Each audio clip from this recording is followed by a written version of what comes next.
Hey, welcome everybody. This is John Paul Mendoza. It's a Paul World. And today we have a very extra special guest for all of you. We're going to be talking to Logan Albright. I mean, it almost sounds like a made up name. Like this guy, went out there and created that, but it appears to be his real name. So Logan Albright from Free the People is on, and we're going to be talking about the things he's going to be doing at FreedomFest, but also what Free the People are all about and a little bit about himself. So, hey, Logan, welcome. Thank you for having me. And that is my real name. It's a cool name. I liked it. As soon as I saw it, I thought, man, that's a good name. So yeah, can always be a star with that. Okay. So talk to me a little bit about yourself, and then talk to me about Free the People and then Freedom Fest. But talk about yourself. What's the Logan Albright story? So I've been kind of working in the liberty space for coming up on a decade now. I came to DC about 9 years ago and decided I wanted to change the world for the better. And I've been working with Matt Kibbe, who is the president of Free the People. He used to run FreedomWorks, and I've followed him along on his career. And we are now doing video storytelling. We've kind of moved away from politics a little bit. We thought it was a little bit of an uphill battle. And so now we're trying to get upstream of politics. We're trying to reach people through the culture, because the left has such a good monopoly on cultural phenomena. They're so good at making movies and TV shows and records and stuff that kind of implicitly expose their values to young people. So we're trying to do sort of the opposite of that. We're trying to tell compelling stories about freedom instead of just writing these kind of boring white papers, the charts and graphs and demand curves that nobody ever reads. So that's kind of our goal. And we've been to Freedom Fest, I don't know how many years now, many years we've been going, and we always have a great time. It's an exciting time. I'm really excited this year because we're doing it in South Dakota instead of in Vegas. And nothing against Vegas, but we've been there so many times, and it's nice to see a change of scenery and something different and get out in the great open spaces of this great country. So we're really excited to be there, and we got a lot going on the schedule. Well, excellent. And so give us some more about, Free the People. So what you're trying to do is you're trying to crack the code and describe, it doesn't appear that in mainstream anybody's talking about liberty or freedom. What we're talking about is how many or how few regulations we're going to do, but we're really not talking about, unchaining and letting people be themselves. So what's the mission? What are you guys trying to do there? Yeah, I think that like the mistake a lot of libertarians make, and I've been guilty of this as well, is we always try to reach people kind of cerebrally with these logical arguments and these really well-crafted discussions of facts and figures. And I respond to that pretty well myself. So I don't have anything against that kind of approach. But what we learned through watching what other people do is that most people don't think like us, and most people respond more emotionally to stories. Most people are moved by real people, by things they hear about what's really going on in the world. Make it concrete, don't make it abstract. And so what we started doing about 5 or 6 years ago is making these little videos about real people's lives in the world, and like what they're doing as free people to thrive and succeed in the world, or what the government is doing to hold them back and throw up obstacles in their faces to stop them from being able to do that. And I think it's a great way to reach people who might otherwise not be that interested in politics or in libertarianism, because they're just hearing a compelling story. And then the moral at the end of the story is, wow, like if the government hadn't done that, these people wouldn't be in this situation. They'd be a lot better off. And so we've been doing increasingly ambitious documentaries about this kind of thing for a few years now. And we've got a couple of them that are going to be screened at Freedom Fest. So hopefully some people will stop by and watch some of them. So just take one of them and explain it to us. I mean, tell us what that, it's great that you're doing that. I like the format, but give me a story. Tell me a story. Sure. I'll sit back. I'm ready. Sure. The big one we did this year is called All We Have, and it's the story of a restaurant in Brooklyn that has basically been destroyed by the COVID lockdown regulations. And so it's this husband and wife who own this brewery and they owned it with their son. It's a brewery and German food restaurant, and they've been trying to, make a go of it there for many years. And it's just like you see one thing after another where they are unable to cope with these regulations. The regulations are self-contradictory. They make no sense. We had someone come in while we were there and give them a warning for violating some regulation, which another department had told them to do. So like the agencies aren't talking to each other. It doesn't make any sense.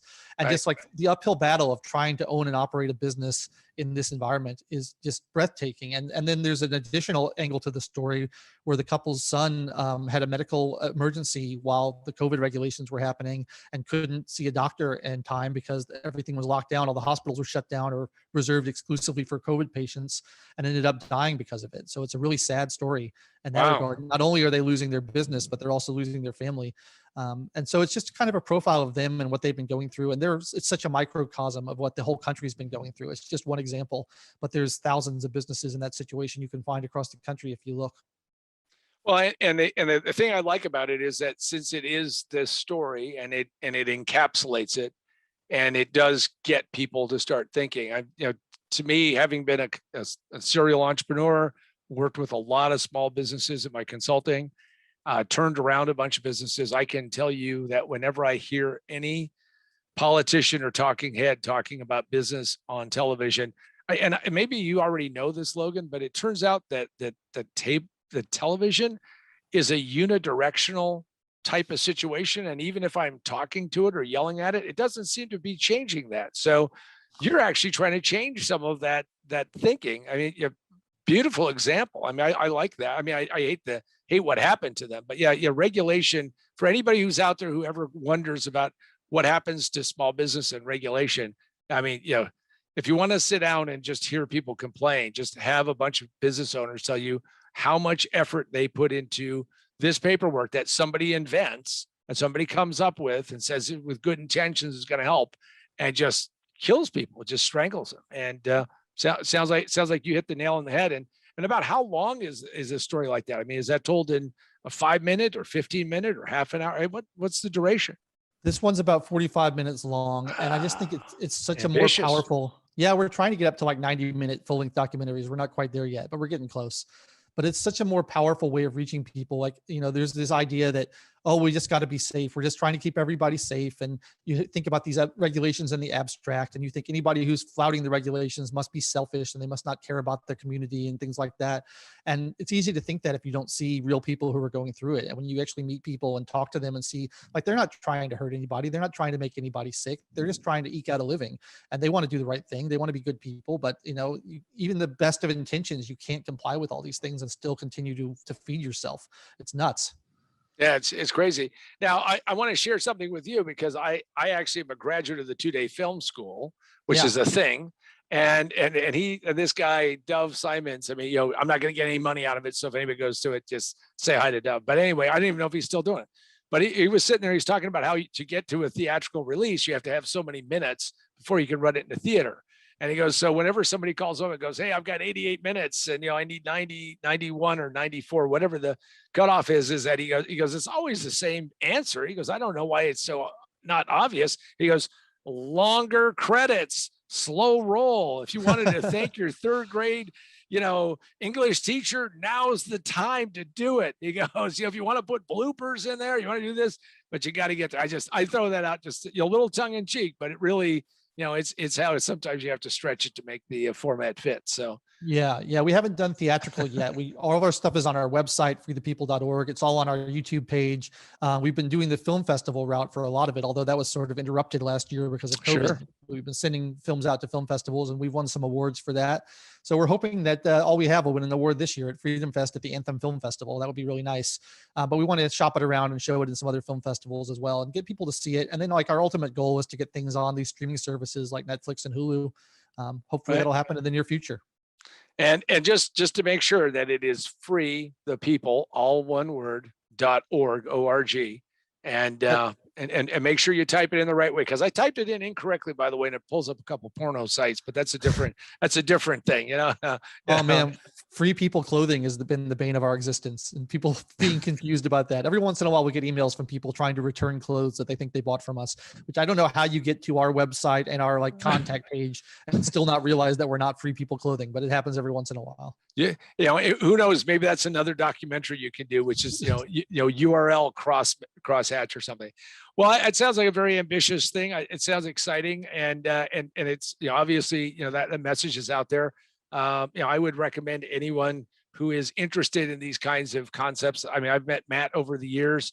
Great guy. Recommend his book to people, who say, what's this libertarian nonsense all about? And I go, here's what it is. Now, I know that you're going to be at Freedom Fest. I know you guys are going to be banging the drum and shaking the tambourine, but you're also going to be a speaker, right? You're going to be on a couple of things. So talk about what you're going to talk about at Freedom Fest.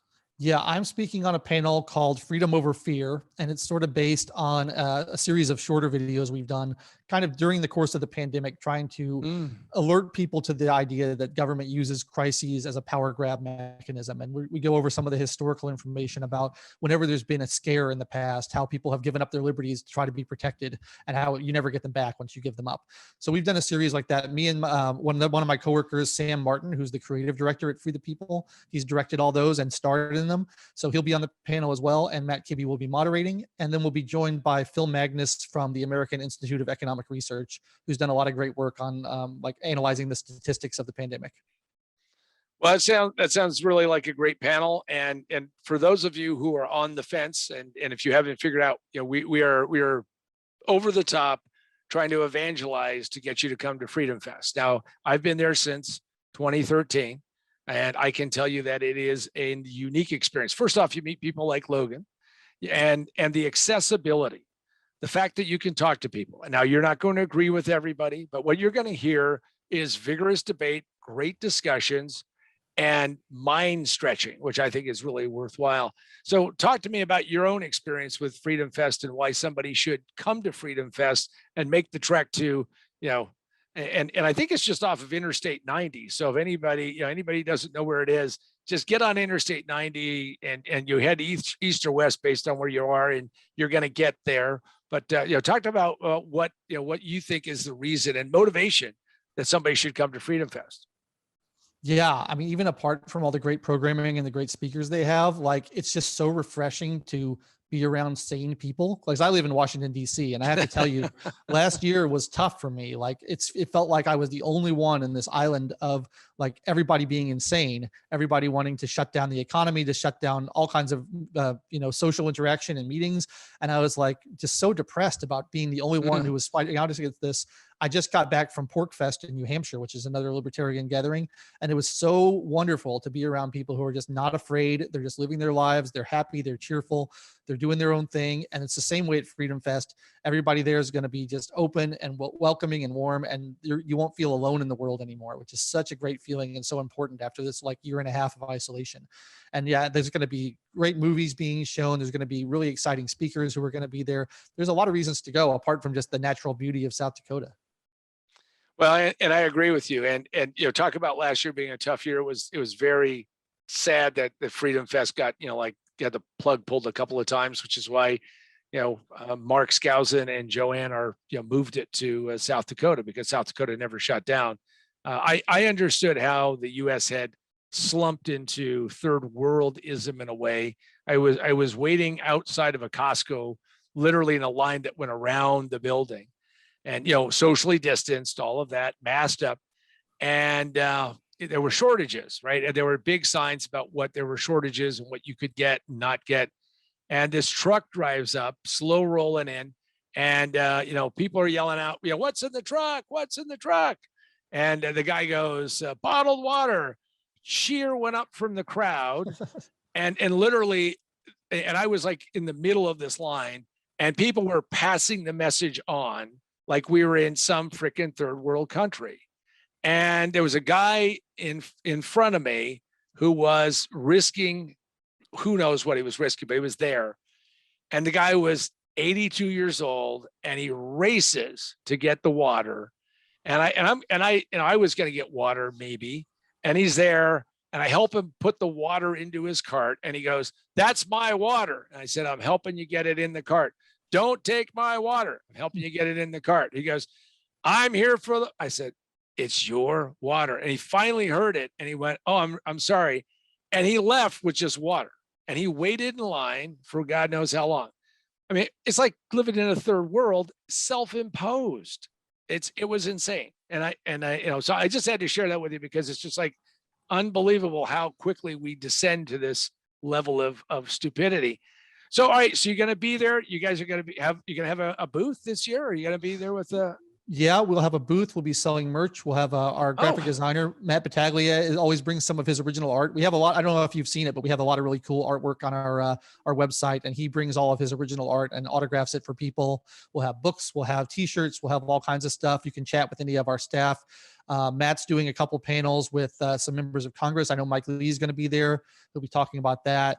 We have another film being shown called Real Unity, which is about a woman who was a kind of a former progressive and kind of woke up to the woke mob and how crazy they are and sort of became a political independent, and kind of her journey and a call for unity there. We'll be doing that. We'll be doing panels about both of those films with the filmmakers. So we got a lot on the calendar. We got a lot going on. We were really excited to meet like-minded people and people who have been following our work for a while. So come by and say hi. We'd love to talk to you. Well, Logan, I really appreciate it. I just want to stress to everybody who's out there, if you have not made your reservations, have you not purchased your ticket, have you not decided, if you're thinking maybe next year, really this is the year. And this is the year because we are going to see a consequential change going forward. We are either going to see, I mean, today, as we're recording this, I just read in the Wall Street Journal, which I read every day, that guess what? 130 countries are going to vote for a minimum corporate tax.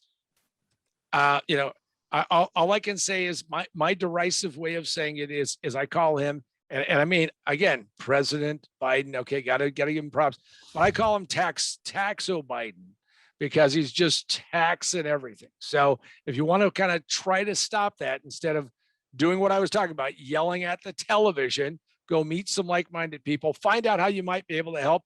I mean, if you just shared a couple of the videos from Free the People, you might change a mind or two, but more importantly, at least get a better understanding and know that you're not isolated. When they isolate us, when they isolate all of us, what we end up is we tend to pull back and we tend not to speak our voice. We not step up. And what I really like about Freedom Fest and the Logan Albrights who dedicate their life to this is, frankly, it's all about us speaking up and doing what we need to do, because it always starts with the individual and our responsibility. Logan, any last few words before we wrap this up? That's about it. But I want you to be there. I want everybody to come to Freedom Fest and talk to us and see our films and just shake our hands and realize that you're not alone in the world.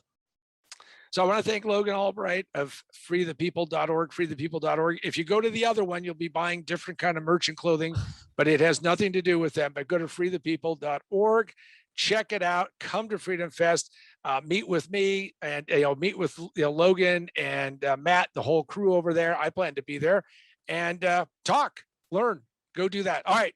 So remember, it's Freedom Fest 2021 in beautiful South Dakota, July 21st to the 24th. Be there.